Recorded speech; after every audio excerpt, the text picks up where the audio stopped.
Hello everyone. आज का हमारा टॉपिक है काई स्क्वायर टेस्ट। तो काई स्क्वायर टेस्ट होता क्या है, इसको जानने से पहले हमें दो टर्म्स जानने पड़ेंगे, test of significance and hypothesis testing. Test of significance and hypothesis testing क्या होता है? बेसिकली मान लीजिए हमने कोई एक्सपेरिमेंट किया, हम जूलॉजी पढ़ रहे हैं, जूलॉजी में बायोस्टैटिक्स पढ़ रहे हैं, तो जूलॉजी के कॉन्टेक्स्ट में देखिए तो मान लीजिए हमने कोई जूलॉजिकल एक्सपेरिमेंट किया तो हमारा कोई रिज़ल्ट आएगा, कोई वैल्यू आएगी।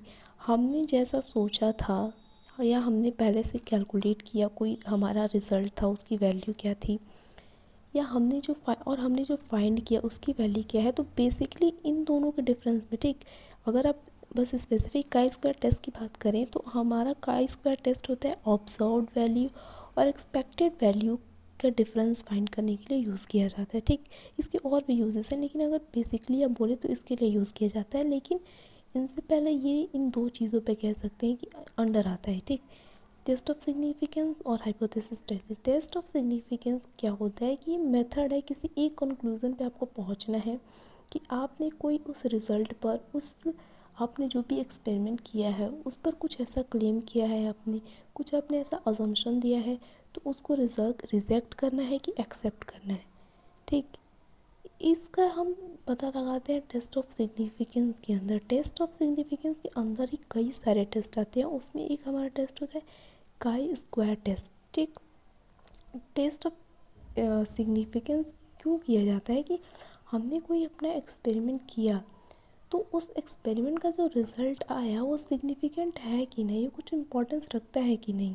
हमको ये पता लगाने के लिए उस चीज़ को हमें उसके माध्यम से हमने कोई हाइपोथेसिस दी थी उससे पहले, एक्सप्लेन करने से पहले, तो वो हाइपोथेसिस हमें एक्सेप्ट करनी है या उसको रिजेक्ट करनी है, वो हमारे लिए सिग्निफिकेंट है कि नहीं, वो हमारे लिए नहीं है। ये सारी चीज़ों को हम पता लगाते हैं टेस्ट ऑफ सिग्निफिकेंस के माध्यम से। टेस्ट ऑफ सिग्निफिकेंस के अंदर ही आती है कई सारे टेस्ट, जैसे Z set test, T test, chi square test, ये सारी चीज़ें। तो ये सारी चीज़ें ही आती है हमारे टेस्ट का जो सैंपल हमारा डेटा होता है, डेटा से हमारा जो रिज़ल्ट आया है एक्सपेरिमेंट की, तो उस एक्सपेरिमेंट के सिग्निफिकेंट को पता लगाने के लिए हमारे पास टेस्ट ऑफ सिग्निफिकेंट होते हैं, कई सारे टेस्ट होती है, उसमें हमारी आती है काई स्क्वायर टेस्ट। ठीक, तो ये तो हुई टेस्ट ऑफ सिग्निफिकेंस की बात। उसके बाद हाइपोथेसिस टेस्टिंग क्या होती है, तो लेकिन उससे पहले ये देख लेते हैं। ठीक, तो in statistics test of significance are the method of reaching a conclusion to reject और support the claim based on sample data. Sample data के आधार पे हमने कोई ऐसा क्लेम दिया है, कोई एजम्पशन दिया है, तो उस एजम्पशन को एक्सेप्ट करना है कि रिजेक्ट करना है, इस बात को पता लगाते हैं हम टेस्ट ऑफ सिग्निफिकेंस के माध्यम से। It is important to know or measure if the result of an experiment is significant enough or not.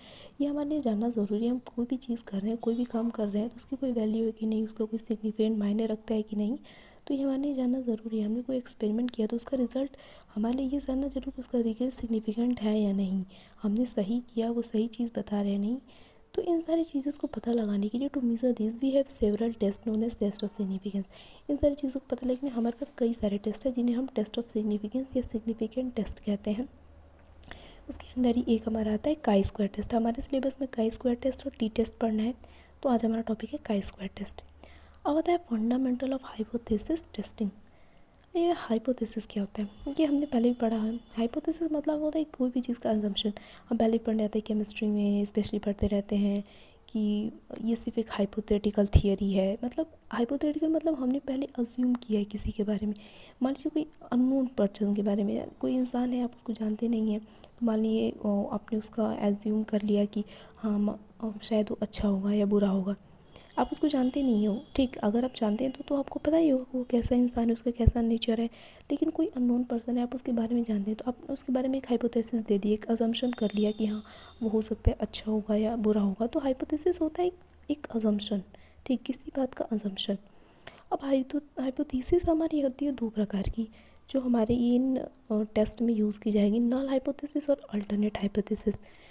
Null hypothesis क्या होती है, अगर कहीं नल हाइपोथेसिस है, हमने नल हाइपोथेसिस माना, तो हम ये मानकर चलते हैं कि वो इवेंट नहीं होगा। ठीक, वो इवेंट ऑकर नहीं होगा, आई मीन नहीं होगा। एंड क्या होगा कि हमने अगर दो डेटा सैंपल लिए हैं, दो वेरिएबल लिए हैं, दो डाटा का सेट लिया है, तो उन दो डेटा के सेट में कोई अंतर नहीं होगा। ठीक, कोई भी अंतर नहीं होगा। और क्या होगा, ये तो नल हाइपोथेसिस की बात है। अल्टरनेट हाइपोथेसिस बिल्कुल इसका उल्टा होता है नल हाइपोथेसिस। नल हाइपोथेसिस मतलब होता है उन दोनों दो डेटा अगर सेट हमने लिए हैं तो दोनों डेटा सेट के बीच में कोई भी अंतर नहीं होगा, और हमारा अल्टरनेट हाइपोथेसिस कहता है कि अंतर होगा, डिफरेंस होगा दोनों के अंदर। अब अल्टरनेट हाइपोथेसिस क्या होता है, तो ये आता है कि the acceptance of alternate hypothesis follows the rejection of null hypothesis. बिल्कुल सही बात है। अगर हम दो चीज़ें उनमें से एक को एक्सेप्ट कर रहे हैं और एक को रिजेक्ट कर रहे हैं, आई मीन एक को एक्सेप्ट कर रहे हैं तो एक रिजेक्ट होगा पर बिल्कुल ही, और एक को अगर रिजेक्ट कर रहे हैं तो दूसरा अपने आप एक्सेप्ट हो ही जाएगा। तो देखिए, अब एक बार फिर से देख लेते हैं कि हम जो हमारा नल हाइपोथेसिस होता है इसको H0 या H0 से रिप्रेजेंट करते हैं। इसमें क्या होता है, no difference between two or more parameters, मतलब हमने दो डेटा सेट लिए तो उनके बीच में कोई भी डिफरेंस नहीं होगा, ठीक, अंतर नहीं होगा। अल्टरनेट हाइपोथेसिस क्या होता है, इनमें अंतर होगा, ठीक। ये थियरी पार्ट है, अगर अभी हम सॉल्व करेंगे क्वेश्चन तो इससे क्लियर हो जाएगा, लेकिन क्वेश्चन सॉल्व करने के लिए थियरी पार्ट समझना ज़रूरी है, ठीक। एंड ये सब बेसिकली सब स्टैटिक्स की चीज़ें हैं, तो आपको बहुत ज़्यादा अंदर जाने की ज़रूरत नहीं थी कि कैसे क्या होता है। हमने अपने सिलेबस के अकॉर्डिंग जो चीज़ें पढ़नी है वो बेसिस हमें जानना है, ठीक। तो ये तो बात हो गई हमारे टेस्ट ऑफ सिग्निफिकेंट और असम्पशंस के बारे में, हाइपोथेसिस के बारे में। अब आता है chi square test. Chi square test क्या होता है, chi square test is a statistical procedure for determining the difference between observed and expected data. इस काई स्क्वायर टेस्ट का बेसिकली काम ये होता है कि हमने कोई एक्सपेरिमेंट किया, तो मान लीजिए पहले से कोई ऑब्जर्व वैल्यू होती है। ऑब्जर्व वैल्यू क्या होती है, जो पहले से रिकॉर्ड की गई वैल्यू होती है, मीज़र की गई वैल्यू है। एक्सपेक्टेड वैल्यू होती है जो हम, मान लीजिए अगर क्वेश्चन सॉल्व कर रहे हैं, अभी हमने एक्सपेरिमेंट कर रहे हैं तो हम जो वैल्यू निकालेंगे वो एक्सपेक्टेड वैल्यू होगी। तो हमारा काई स्क्वायर टेस्ट का काम है कि एक्सपेक्टेड वैल्यू और ऑब्जर्व वैल्यू के बीच में कोई डिफरेंस पता करें, ठीक। The goal of this test is to identify whether a disparity between actual and predicted data is due to the chance or to a link between the variable and a consideration. Chi square test का क्या काम क्या है कि observe value और expected value के बीच में डिफरेंस पता करें, क्या कोई उन दोनों के बीच में अंतर है। उसके बाद इसका काम ये है कि अगर उन दोनों के बीच में कोई रिलेशन है, ठीक, कोई अंतर है, कोई रिलेशन है, तो वो क्या बाई चांस है, किसी सैम्पल एरर की वजह से है, या कुछ उसमें फैक्ट है, कुछ लिंक है उसकी वजह से है। तो काई स्क्वायर टेस्ट हमारा ये पता करता है। It depends upon degree of freedom, ये डिग्री ऑफ फ्रीडम पे डिपेंड करता है। अब क्या होता है इसका फॉर्मूला, ये सब चीज़ें क्या होती है ये पता करता है। काई स्क्वायर टेस्ट बेसिकली अगर आएगा इसका डेफिनेशन लिखने की, तो डेफिनेशन इसकी यही होती है कि ऑब्जर्व वैल्यू और एक्सपेक्टेड डेटा के बीच का डिफरेंस पता करता है, ठीक।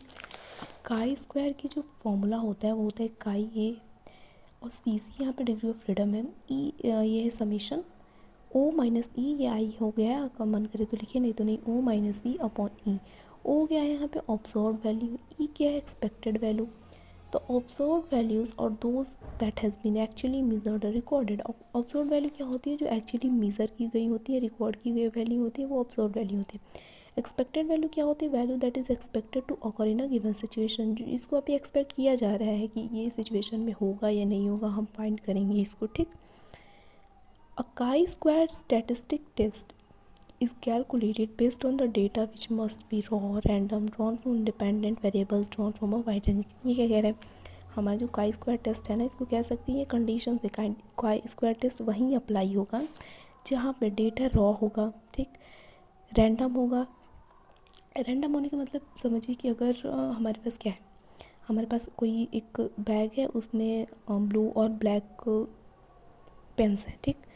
तो पेन है ब्लू और ब्लैक, तो रैंडम हम अगर बिल्कुल अरेंज वे में करें तो हम पहले ब्लू निकालेंगे, फिर हम ब्लैक निकालेंगे, ठीक, अगर देख के करें तो। लेकिन हम बस हमने बैग में हाथ डाला, हमारे पास पेन आ गए, हो सकता है दोनों पेन आ जाए, हो सकता है ब्लू पेन ही आ गया, तो ये रैंडम है। ड्रॉन फॉर इंडिपेंडेंट वेरिएबल, ये इंडिपेंडेंट वेरिएबल से लेना है, उन वेरिएबल्स के बीच में कोई रिलेशन नहीं होना चाहिए। Drawn from a wide ranging sample, और एक सैम्पल का रेंज वो बड़ा होना चाहिए, छोटी वैल्यू की नहीं, कम से कम 50 तक होना चाहिए होता है। मतलब एग्जाम्पल के लिए है, नहीं तो 50 तक इसलिए कि वाइड रेंजिंग होना चाहिए सैम्पल, ठीक, छोटी वैल्यूज़ का नहीं होना चाहिए। तो ये कंडीशन है काई स्क्वायर टेस्ट को अप्लाई करने की। अब क्या आता है कि chi square test are more commonly used in hypothesis testing. Chi square test का हाइपोथेसिस टेस्टिंग में यूज़ किया जाता है, इसका पता लगाने के लिए। हाइपोथेसिस टेस्टिंग क्या होती है, हम एजम्पशन करते हैं या तो उन दो पैरामीटर, जो वेरिएबल हम ले रहे हैं, दो डेटा सेट ले रहे हैं, उनके बीच में कोई अंतर नहीं है, या तो फिर अल्टरनेट हाइपोथेसिस में क्या होता है, उन दोनों के बीच में कोई डिफरेंस है, ठीक। A hypothesis is an assumption that any given condition might be true which can be tested afterward. hypothesis क्या होता है, एक कोई भी ऐसा assumption होता है जिसको जब तक चेक नहीं किया गया होता तब तक हम उसको ट्रू मानते हैं, लेकिन जब उसका टेस्ट कर लिया जाता है उसके बाद हमें पता चलता है कि वो ट्रू है या फॉल्स है। अब आती है हमारे पास जो काई स्क्वायर टेस्ट होती हैं, दो टाइप की होती है, कि इंडिपेंडेंस और एक गुडनेस ऑफ फिट। इंडिपेंडेंस क्या होता है कि the chi square test of independence is a derivable statistical test which examines whether the two sets of variable are likely to related with each other not. ये क्या होता है, chi square test of independence क्या होता है कि मान लीजिए हमारे पास दो डेटा सेट है, तो काई स्क्वायर टेस्ट ऑफ इंडिपेंडेंस हमारा ये चेक करता है कि उन दोनों डेटा सेट के बीच में क्या कोई रिलेशन है, क्या वो दोनों एक दूसरे पर डिपेंड करती हैं, ये चीज़ चेक करता है हमारा इंडिपेंडेंस काई स्क्वायर टेस्ट ऑफ इंडिपेंडेंस। ठीक, क्या कि उन दोनों के बीच में कोई रिलेशन है, क्या दोनों एक दूसरे पर डिपेंड करते हैं, ये चीज़ पता करते हैं। एग्जाम्पल के लिए इसका क्या है, देखिए कि कोई एक मूवी थिएटर है और वहाँ पे मूवी जिनैर जो होती है उसकी लिस्ट बनाई। जिनैर्स मतलब अलग अलग जिनैर होते हैं, मतलब कॉमेडी है, पैट्रियोटिक फिल्म है या कैसी फिल्म है, ये सब जिनैर्स होती हैं। तो इसको हम पहला वेरिएबल मानते हैं, पहला डेटा मानते हैं, क्या मानते हैं कि मूवी में अलग अलग जिनैर्स की फिल्म लगी, थिएटर में मूवीज़ लगी अलग अलग जिनैर्स की। उसके बाद दूसरा डेटा सेट हमारा ये है, दूसरा वेरिएबल ये होगा कि क्या जो लोग मूवी देखने आ रहे हैं वो अपने साथ स्नैक्स लाए हैं कि नहीं लाए। ठीक, हाँ, एग्जाम्पल को आपको समझिएगा। हमारा एग्जाम्पल ये कह रहा है कि मूवी थिएटर में अलग अलग जिनैर की मूवीज़ लगी हैं, पहला वेरिएबल हमारा ये है। दूसरा वेरिएबल ये है, हमारा डेटा ये है कि लोग आ रहे हैं जो मूवीज़ देखने के लिए, तो क्या वो अपने साथ स्नैक्स लेकर आ रहे हैं खाने के लिए, नहीं खाने के लिए कि नहीं ला रहे हैं। तो यहाँ पे जो नल हाइपोथेसिस होगा, हम जो हाइपोथेसिस मानेंगे, तो हमारा ये कहता है नल हाइपोथेसिस, आपको सोच के देखिए कि कोई इन दोनों के बीच में संबंध तो है नहीं, कोई मूवी देखने आ रहे हैं लोग, अलग अलग जिनैर्स की मूवी देखने आ रहे हैं, तो उन जिनैर्स पे हमारा जो स्नैक्स का सेल है वो किसी तरह से डिपेंड नहीं करता है। अगर हम लॉजिकली सोचें तो ये कोई बात तो हुई नहीं, अलग अलग जिनैर्स से स्नैक्स का क्या मतलब है। तो इसी चीज़ को हमारा चेक करता है chi square test of independence. देखिए, in a movie theatre suppose a list is made of movie genre, movie genres की लिस्ट लगी हुई है। Let us consider this as the first variable, इसको हम फर्स्ट वेरिएबल मानते हैं, क्या जो मूवीज़ की जिनैर अलग अलग लगी है। ठीक, the second variable is whether or not the people who came to watch the genre of movie have bought snacks at the theatre. और दूसरा वेरिएबल ये है कि क्या जो लोग मूवी देखने आ रहे हैं वो अपने साथ स्नैक्स ले के आ रहे हैं कि नहीं लेके आ रहे हैं। Here the null hypothesis is that the genre of film and whether people bought snacks or not on it. यहाँ पे जो हमारी नल हाइपोथेसिस है ये बताती है कि मूवी का जिनर और स्नैक्स का आपस में कोई रिलेशन नहीं है, वो एक दूसरे पर डिपेंड नहीं करती हैं। If this is true the movie genre don't impact sales, और अगर ये सही साबित हुआ तो हमारी जो मूवी जिनर है वो स्नैक की सेल्स को किसी तरह से भी इफेक्ट नहीं करेंगी। तो इस चीज़ को हम पता लगाते हैं क्वेश्चन के माध्यम से, वहाँ पे वैल्यू दी गई होती है तो उसकी पता लगाते हैं, ये थियरी है अभी। ठीक, दूसरा हमारा होता है कि in hypothesis testing chi square goodness of fit test. Goodness of fit test हमारा क्या पता करता है, determines whether a variable is likely to come from a given distribution not, किसी एक डिस्ट्रीब्यूशन में से हमारा जो डेटा है वो उससे बिलोंग करता है कि नहीं, इस बात को पता लगाने के लिए हमारा goodness of fit test use किया जाता है। कि मान लीजिए हमारा कोई डेटा सेट है और फिर हमें पता लगाना है कि ये पर्टिकुलर डेटा इसी डेटा सेट से बिलोंग करता है कि नहीं, तो इसके लिए हम goodness of fit test use करते हैं। इंडिपेंडेंस और गुडनेस ऑफ फिट टेस्ट दोनों के लिए हमारा इसी काई स्क्वायर फार्मूला का यूज़ किया जाता है, क्या यही फार्मूला का यूज़ किया जाता है। अब हमने थियरी पार्ट देख लिया, अब हम न्यूमेरिकल्स देखते हैं क्यों। ठीक, और एग्ज़ाम में काई स्क्वायर टेस्ट का थियरी और न्यूमेरिकल पार्ट आने के दोनों के इक्वल चांसेस है, तो आपको दोनों समझना है। ठीक, आई होप इतना आपको पता चला कि काई स्क्वायर टेस्ट हमारा बेसिकली किसी एक्सपेरिमेंट से हुए एक्सपेक्टेड डाटा और ऑब्जर्व डाटा का डिफरेंस का पता लगाने के यूज़ किया जाता है। काई स्क्वायर दो तरह से होता है, इंडिपेंडेंस और goodness of fit test. Independence में हम ये पता लगाते हैं कि हमारे दो डेटा सेट क्या एक दूसरे से रिलेटेड हैं, एक दूसरे पर डिपेंड करते हैं या नहीं। गुडनेस ऑफ फिट टेस्ट किसी डिस्ट्रीब्यूशन में से हम एक पर्टिकुलर वेरिएबल का पता लगाते हैं कि वो उसमें से बिलोंग करता है कि नहीं। ठीक, अब हमारा क्वेश्चन आता है। ठीक, क्वेश्चन देखिए अभी हम सॉल्व करेंगे। क्वेश्चन क्या हमारा कह रहा है कि the information given below is about the treatment of 200 disease patient. Find out whether the new treatment is comparatively to conventional treatment. ये क्या दिया है हमें, 200 मरीज़ों का यहाँ पे इंफॉर्मेशन दिया गया है जिनके ऊपर न्यू दवाएं लगाई गई हैं कन्वेंशनल दवाई का यूज़। कन्वेंशनल मतलब जो परंपरागत हम यूज़ करते आ रहे हैं, और न्यू दवाएं मतलब जो न्यू बनी है या न्यू अप्रोचेस कह सकते हैं, जैसे हमने जीन थेरेपी के बारे में पढ़ा है। तो ऐसी कुछ दवाएं दी गई हैं, तो इनमें हमें पता लगाना है कि क्या न्यू दवाएँ जो नई दवाएँ हैं वो कन्वेंशनल दवाएँ से बढ़िया हैं कि क्या है।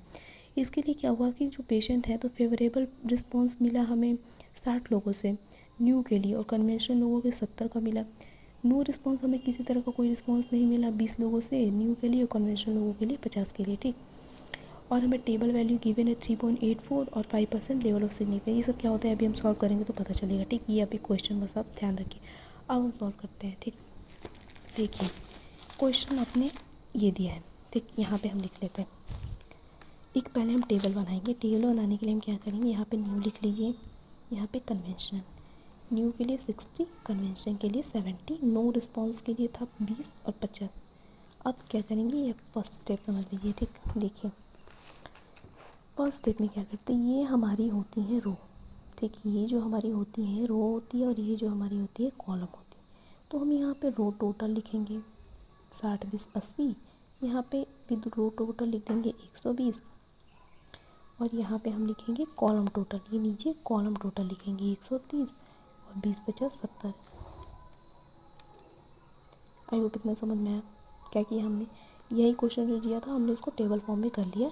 हमने रो टोटल लिख दिया, कॉलम टोटल लिख लिया। सेकेंड स्टेप हम क्या करेंगे, अपना फॉर्मूला, अपना काई स्क्वायर का फॉर्मूला याद रखना है, summation observe minus expected upon expected का स्क्वायर, ठीक। अब हम क्या करेंगे, एक एक स्टेप देखिएगा। हमें फाइंड करनी है एक्सपेक्टेड वैल्यू। एक्सपेक्टेड वैल्यू का फॉर्मूला होता है row total into column total upon grand total या टोटल नंबर ऑफ ऑब्जर्वेशंस।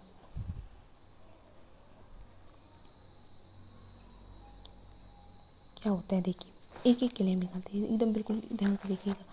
हमें 60 का रो एक्सपेक्टेड वैल्यू निकालनी है, ठीक। 60 का एक्सपेक्टेड वैल्यू निकालना है, तो फॉर्मूला देखिए, row total into column total upon grand total. 80 120 200, 130 70 200, grand total 200। Solve कीजिए, 2 0 से ये 2 0 कट जाएंगी, ये 2 से 4 बार में कट गया, 13 × 4 52। ये 60 के लिए था, ठीक। सब के लिए ऐसे निकालेंगे, देखते जाएगा बिल्कुल। 70 के लिए निकालते हैं हम, ठीक। 70 के लिए रो टोटल कितना होगा, 70 के लिए रो टोटल होगा 120, कॉलम टोटल कितना होगा 130, ग्रैंड टोटल 200 सब के लिए। 2 0 से 2 0, ये 2 से 6 बार में 13 6 78। अब क्या करेंगे हम, इसके लिए निकालेंगे 20 के लिए। 20 के लिए हमारा रो टोटल 80, कॉलम टोटल 70 और ग्रैंड टोटल 228 आ गया। लास्ट है हमारा 50 के लिए निकालेंगे, तो 50 के लिए हमारा कितना होगा, row total 120, column total 70, grand total 200। 2 0 से 2 0, 2 से 6 बार में 42, ठीक। एक्सपेक्टेड वैल्यू हम ऐसे निकालते हैं, फिर से बता रही हूँ। पहले टेबल बना लेंगे, ये हमारा रो होता है तो ये रो टोटल यहाँ पे लिख देंगे, ये हमारा कॉलम होता है तो कॉलम टोटल लिख देंगे। एक्सपेक्टेड वैल्यू का फॉर्मूला होता है row total into column total upon total number of observation. Row total हम ऐसे निकालते हैं, अगर 60 के लिए निकाल रहे हैं तो row total column total upon grand total, ऐसे हमने सबका निकाल लिया। अब हम एक टेबल बनाएंगे, ठीक। हमने फाइंड किया टेबल, अब हम बनाएंगे किसका, observe value, expected value, observe minus expected, observe minus expected का square and observe minus expected square upon expected, ये हमारी काई स्क्वायर की वैल्यू, ठीक। टेबल बनाएंगे। हमारी ऑब्जर्व वैल्यू कौन कौन सी थी? 60, 20, 70, 50। ठीक, ऑब्जर्व वैल्यू क्या क्या है? 60, 70, 20, 50।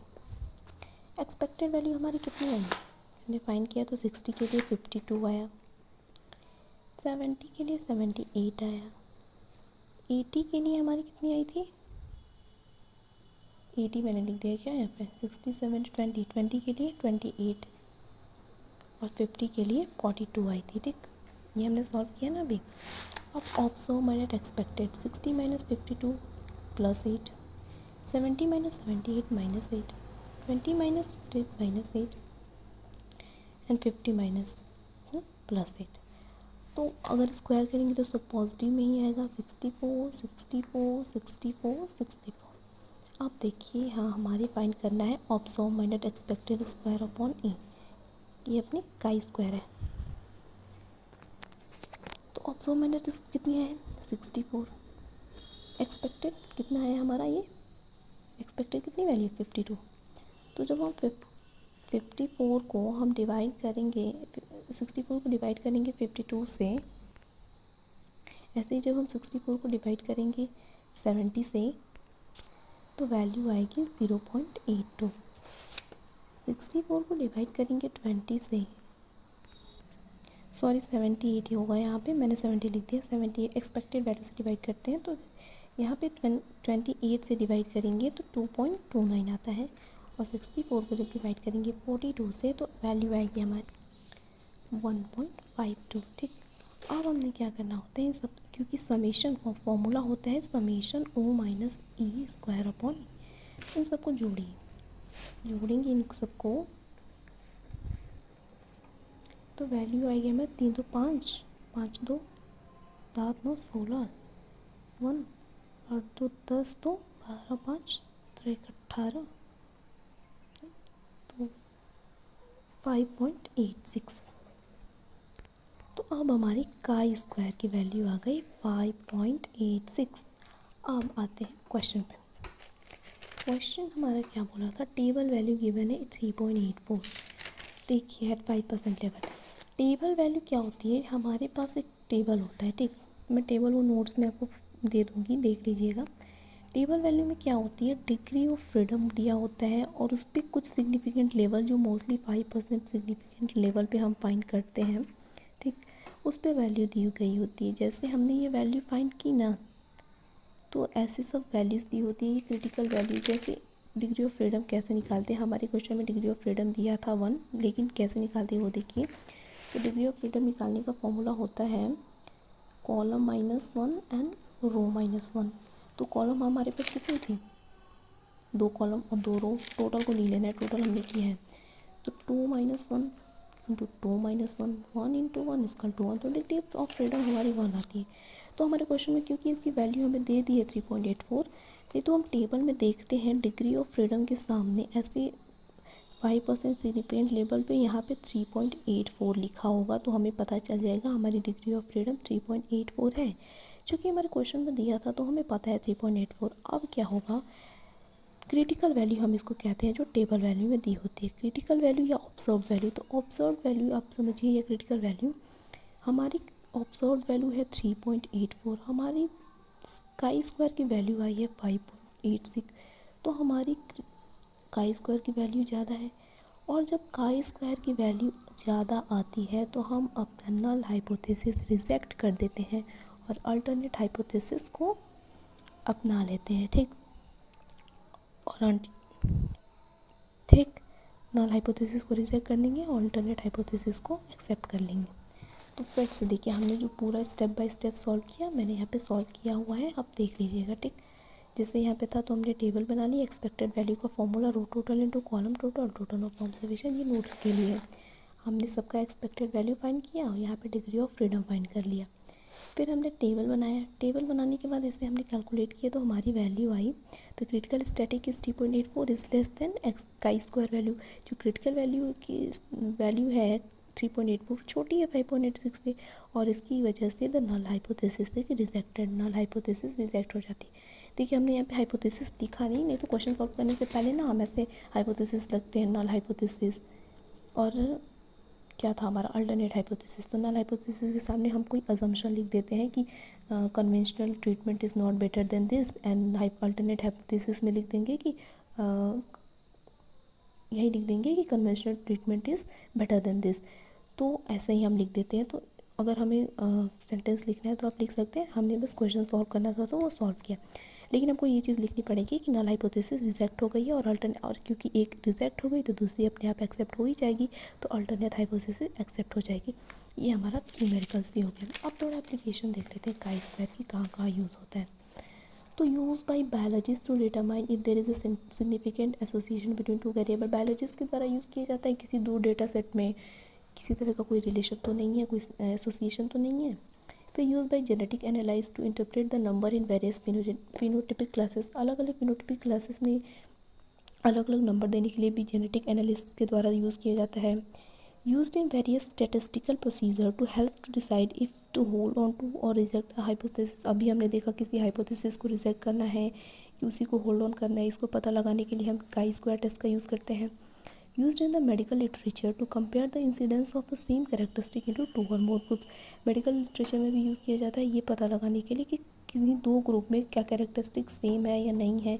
इन सारी चीज़ों को पता लगाने के लिए भी हम काई स्क्वायर टेस्ट का यूज़ करते हैं। तो ये हो गया हमारा काई स्क्वायर टेस्ट। क्या होता है एक बार आप पढ़ लीजिएगा, नोट्स मिल जाएगा। काई स्क्वायर टेस्ट सिग्निफिकेंट टेस्ट के अंदर आता है। हम इसमें हाइपोथेसिस देते हैं, काई स्क्वायर टेस्ट का फॉर्मूला देखा, सॉल्यूशन देखा। Thank you.